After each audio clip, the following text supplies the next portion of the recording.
Hey, my name is Vanessa Hill. I work at East Point. I'm a nurse there. And what we're going to talk about today is caring for the caregiver. Sometimes caregiver has different meanings to different people. It can be that we're taking care of our parents, our spouse, our children, whatever that looks like. That's what we're going to talk about. Princess Diana had a quote that says, "Every one of us needs to know how much we care for each other and in the process care for ourselves." Sometimes we have trouble caring for ourselves. We have duties for everybody else, but we forget about ourselves. When we're at work, we're thinking about, I can't wait to get home so I can get to bed and go to sleep. What happens when you get home and you finally get to bed and you think, oh, it feels so good to lay down? And what pops in your head? Everything you haven't done or everything you need to do. And so you've been thinking about bed all day long, and then when you get to bed, all you're thinking about is work, what you need to do or what you haven't done. So we want to talk about, are you overwhelmed by caregiving? Some of the signs and symptoms that we need to look for is being constantly tired. Are we sad? Are we depressed? Are we feeling hopeless or alone? Are we eating differently than we usually do? It could be that we're not eating enough or we're eating too much. Think about, do you feel spacey? You just can't get your mind to concentrate on anything. It could be that we get so busy, we skip the fun things that we used to do. We don't accept the invitation. We don't do what we used to do because we get to feeling like that's one more thing that I have to do. Sometimes we use alcohol or drugs to relax or to deal with the pressure. It can get so bad that we think about death. If I died, I wouldn't have to deal with this. I wouldn't be a burden to my family. And we lose interest in caregiving. It can be that we get sick easily, and we get that increase. We're impatient, we're frustrated, and we're irritable with anybody that says anything to us, whether it's an exaggerated response. What they said to us shouldn't elicit that response, but it does because we're so tired. So what do we need as caregivers? Sometimes it's just support. Sometimes it could be that we need some time off. Could be that we need information. Where do we get information on whatever we're dealing with? Think about in this time of COVID, and all of a sudden you're your children's teacher. Do you need information? Do you need support? I would think so. Another thing we need is social inclusion. Now think about how that works since March. What have they told us to do? We're not supposed to get out. We're not supposed to be around people. So, that can be hard. Think about the financial security or insecurity. Are we still working? Do we have a job that we get paid? Can we do it from home? And you know what? Sometimes we just need recognition. And we need to recognize what others do for us too. A thank you goes a long way, especially if it's sincere. So what do we need to do? Sometimes it's a caregiver plan. And think about the 3 C's in a caregiver plan. The first thing we want to do is cope. How are we coping with our day-to-day demands? The other thing that we need to do is create a community of supporters for ourselves. Who is that person that when everything's going wrong or you feel like you're going to snap somebody's head off, who can we talk to? What do we need to do? And one of the biggest things is caring for our mental health. We care for everybody else and we leave ourselves out. So when we talk about coping with the day-to-day demands, the first thing I want to tell you is it's okay to ask for help. It's okay to get help. How many times do people offer to help us and we say no? It's okay to get help. It's okay to need help. It's okay to say yes. There are lots of people that offer to help us and we say, no, we got it. But think how you feel when somebody lets you help them. It really makes you feel good. And asking for help is a sign of strength, not a sign of weakness. So um, we want to accept the offer if somebody offers to help us, because that's a generous gift and that means somebody cares about us. And guess what? Nobody expects us to do it all except us. That is what we put on ourselves. The other thing is coping with the day-to-day demands. Sometimes what's good for us is just to list everything we do.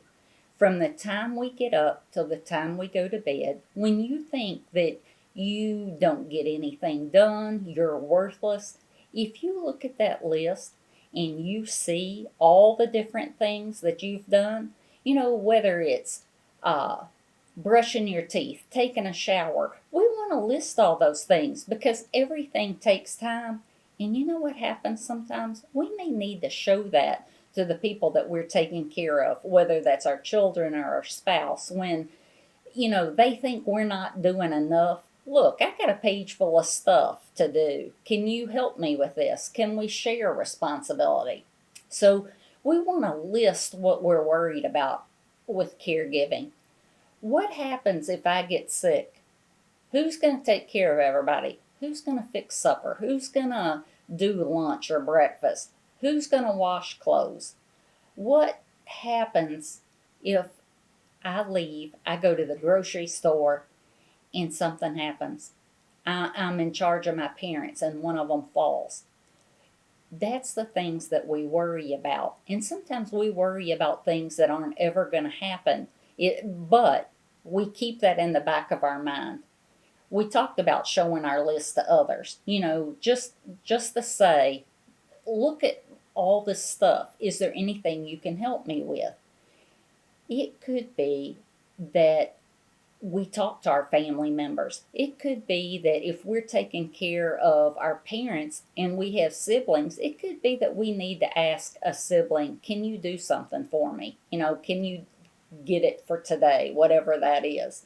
But keep in mind that when we get help, that we can better care for ourselves. And when we take care of ourselves, we can take better care of the people that we're supposed to, that we love. The other thing is caring for our mental health. That's very important. We can feel like we're powerless over our situation. We don't have any motivation.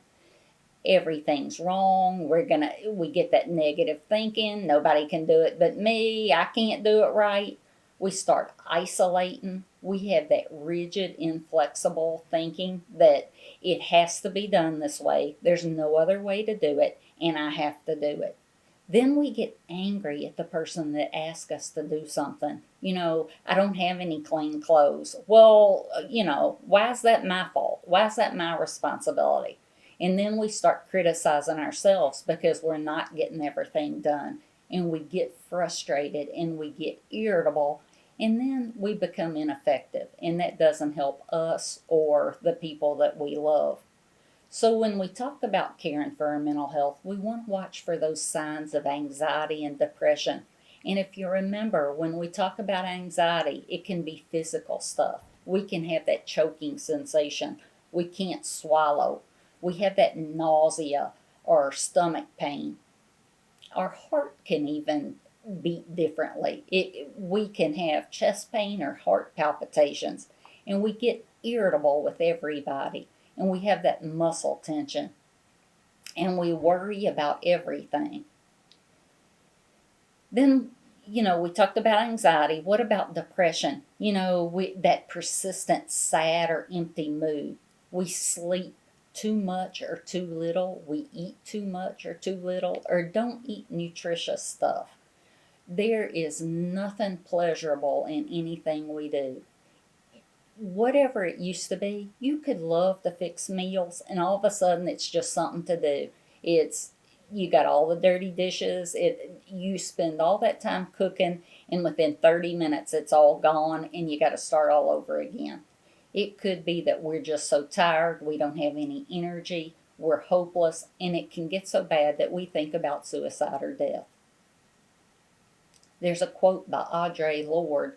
I have come to believe that caring for myself is not self-indulgent. Caring for myself is an act of survival.